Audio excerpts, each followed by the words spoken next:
Olá, irmãos, aqui é o Edélcio.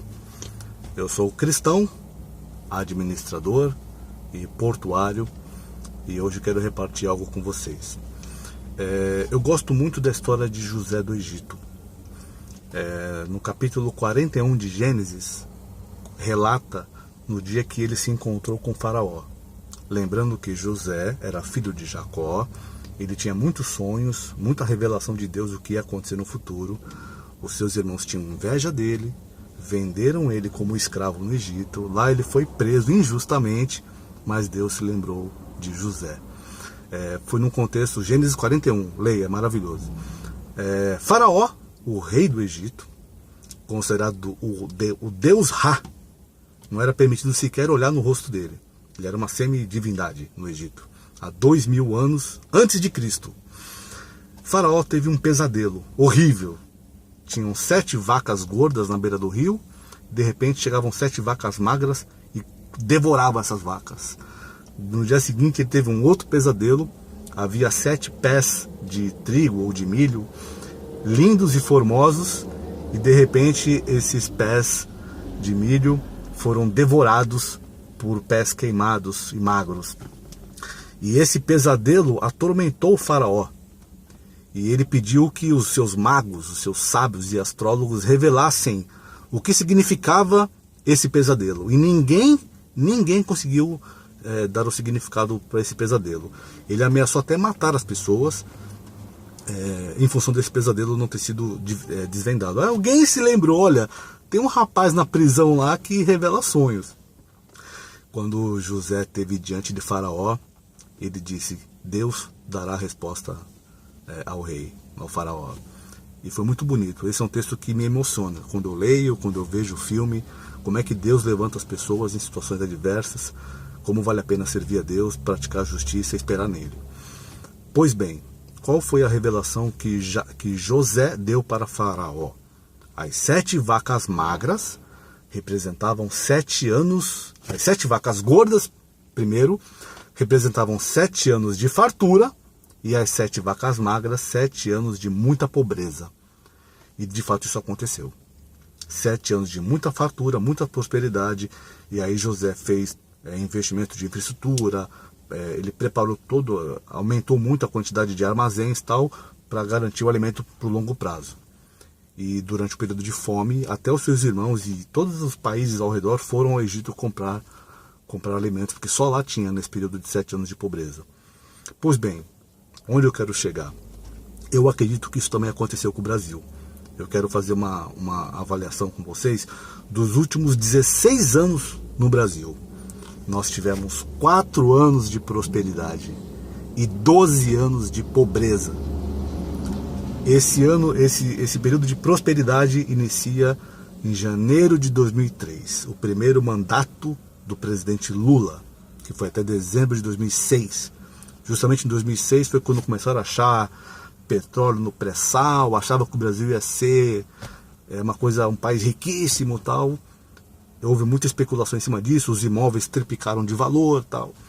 Enfim, o Brasil, qual é o contexto? O Brasil é o maior país tropical do mundo, um país extenso, com clima favorável, um país que tem uma grande extensão de terra agricultável, a maior do mundo, e a maior reserva de água doce do mundo. Portanto, nós somos um potencial produtor de alimentos. O Brasil tem condições de alimentar sozinho metade do mundo. E justamente nesse período, outros países que também produzem alimentos tiveram problemas. Conclusão, houve uma redução da oferta de alimentos e a demanda continuou crescendo. Quando existe um problema de oferta e demanda, o que acontece? O preço sobe. O preço subiu justamente no momento em que o Brasil tinha reserva. E aí o Brasil exportou. Todos os exportadores ganharam muito dinheiro. Entrou dólar no Brasil, entrou divisa, moeda forte. Um ciclo de prosperidade. O empresário, ele quer vender mais e mais. Se há um gráfico de crescimento constante, o empresário não quer daqui 2 anos não conseguir atender o seu cliente. Então ele investe em máquinas, investe em equipamento, investe em pessoas, compra propriedades, aumenta a produção Ou seja, é um ciclo. Houve um período de motivação, um período que não havia depressão como há hoje. Os investimentos floresceram. Só que nesse período, após esse período, Lula, ele aproveitou disso, renomeou e ampliou os programas sociais. Bolsa Família, FIES, ProUni. E eu acho que ele acertou. Naquele contexto foi importante. Os programas sociais, contudo, precisam ter início, meio e fim. Porque no longo prazo, o que funciona?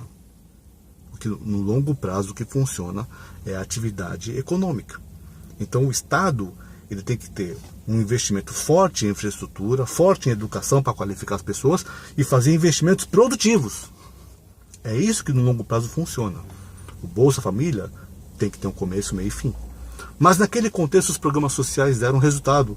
Várias cidades pobres do Brasil floresceram. Abre uma padaria aqui, abre um mercadinho ali. Muita gente com dinheiro no bolso floresceu. Foi importante.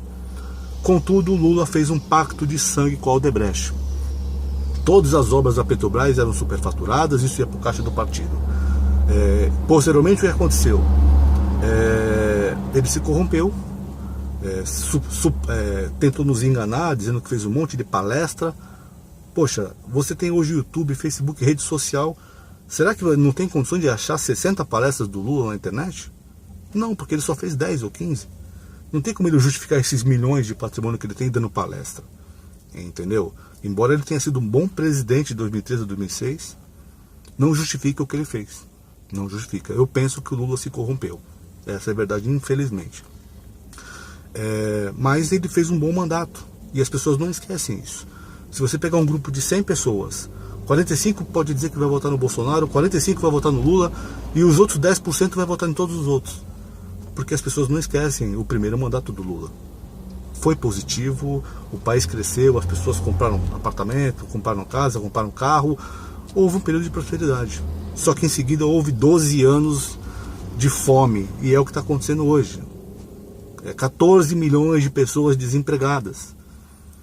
E nesse contexto, nesses últimos 12 anos de pobreza, houve mau uso dos nossos recursos. Por que o BNDES tem que investir e emprestar 600 milhões de dólares para construir um porto em Cuba, Porto de Mariel? Por que temos que comprar a refinaria de Pasadena, no Texas, nos Estados Unidos? Ou seja, porque você tem que comprar alguma coisa superfaturada para desviar recursos para o partido. Eu também não vou isentar o PMDB, não. Eu acho que o coronel João Batista Lima, ele não é inocente. Ele é um capataz do partido. A mala de dinheiro do Rodrigo Rocha Lourdes, não vou esquecer. É algo significativo. Isso acontece todo o tempo. O Paulo Preto, que é um operador do PMDB, do PSDB, que foi inclusive ex-diretor da Dersa. Então você imagina o aparelhamento político que tem ocorrido nos últimos anos, PT, PMDB, em todas as estatais do Brasil. Milhares de cargos de confiança. Quem é que pode romper essa barreira? Quem é que pode virar esse jogo? Eu penso que o único líder que o Brasil tem hoje, que é capaz de superar essa barreira, é o Jair Bolsonaro. Não é o mais polido, não é o mais inteligente. Eu acredito no seu ministro da Fazenda, Paulo Guedes. Acho que ele é competente. Penso que todas as estatais merecem um ano do jubileu. Ou seja, um ano sem gafanhoto. Vamos ver se vocês conseguem produzir, se vocês conseguem dar lucro. Quem não der lucro, privatiza. Mas eu proponho que todas as estatais tenham um ano do jubileu. E vamos promover a meritocracia e reduzir essa questão dos afiliados políticos nas estatais. Claro que cargos de confiança sempre haverão. Pessoas de confiança sempre vai ter, mas não na quantidade que o PT e o PMDB têm feito. Realmente eles são gafanhotos consumindo a riqueza do Brasil. O que o Brasil é hoje, o resultado que nós temos hoje é dessa gestão. É catastrófica dos últimos 12 anos PT e PMDB. Tá? Eu não vou esquecer do Ulisses Guimarães, que foi um ótimo PMDBista. O que ele fez, a liderança dele na Constituinte de 88, foi um trabalho maravilhoso. Franco Montoro, enfim, houve líderes importantes no PMDB que fizeram a história do país. Mas hoje, eu não acredito. Toda a corrupção que acontece aí, envolvendo PT e PMDB, é muito grave e está consumindo a nossa riqueza. Então eu vou de Jair Bolsonaro, 17, Eu vou de Major Olímpio, 1770, e vou prestigiar também um ex-vereador de São Vicente, o Júnior Bozella, 1770. 17, 177 e 1770. Eu vou metralhar o 17 nessa eleição, porque eu acredito nisso. No contexto estadual, eu penso que nós temos que considerar uma coisa. Eu sou natural de Santos, moro em São Vicente, e posso dizer para vocês que o melhor prefeito da história de São Vicente foi o Márcio França. Com todos os erros e acertos da vida pública dele, quem está na vida pública é vidraça. Mas eu sempre que eu me refiro ao Márcio França, eu tenho que lembrar disso. Que ele foi o maior prefeito da história de São Vicente. E ele cumpriu o mandato dele. Ele ficou 8 anos e fez o sucessor. Considero vergonhoso o que o Dória fez em São Paulo. O cara ficar 1 ano e meio na prefeitura e abandonar a cidade. Eu acho que o Dória é um empresário assim, de sucesso, uma pessoa famosa, que ficou rica pelos seus méritos. Ele teve a chance de deixar um legado na vida pública. Administrar por pelo menos 4 anos a cidade mais importante do Brasil, que é a cidade de São Paulo. E deixar um legado. E ele não fez isso. Ele mentiu da mesma forma que o José Serra mentiu. E vamos analisar os últimos 20 anos do governo tucano em São Paulo. Foi o período que o PCC floresceu. Vamos analisar as obras de infraestrutura. Por exemplo, metrô. Por que em Tóquio, por que em Paris o metrô ele cresceu mais quilômetros e pela metade do preço? Por que no Brasil tudo demora mais para fazer e tudo é mais caro? Será que é só incompetência? Depois de tudo aquilo que eu ouvi do Aécio Neves, ele conversando com o Gilmar Mendes e tantos outros casos, eu acho que o PSDB também tem que pegar uma fatia dessa responsabilidade. Portanto, eu reconheço aqui que o que o Brasil é hoje de problema, de déficit público, de desemprego, se deve de forma assim principal ao PT, ao PMDB e ao PSDB. Se nós fizermos com que esses partidos reduzam 90% das suas cadeiras no Brasil nessa eleição, eu acho que vai ser uma vitória. Esses partidos precisam diminuir e dar chance para novos partidos.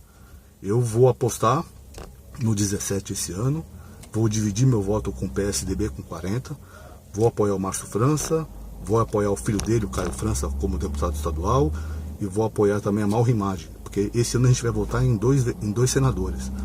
Eu aposto nesses 2 partidos, ou seja, eu estou me posicionando aqui na direita e no centro.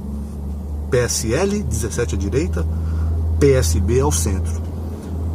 E eu não acredito ideologicamente na esquerda, mas eu respeito, porque eu considero uma coisa, pessoal. Existem pessoas inteligentes, honestas e produtivas na direita e na esquerda. Ah, mas o cara vota no Lula. E daí? Ele é inteligente, ele é produtivo, ele é honesto e vota no Lula. Porque o que o Lula fez no primeiro mandato foi algo muito importante. Foi algo muito especial. E as pessoas não esquecem o primeiro mandato do Lula.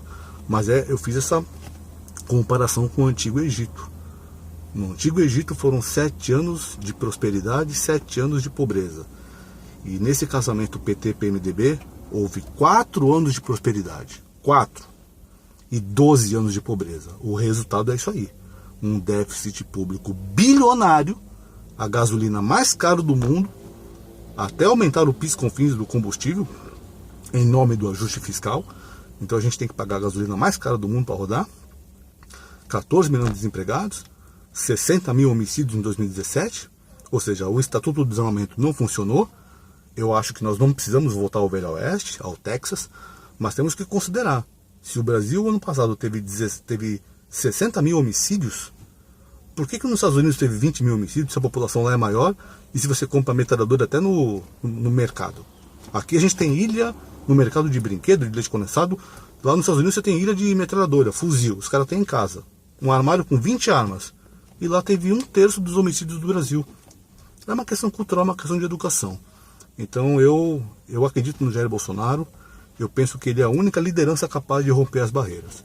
E eu fiz as minhas escolhas. Façam as suas, respeito a opinião de todos, estou aberto ao debate. Obrigado, Deus abençoe a todos. Grande abraço. Tchau, tchau.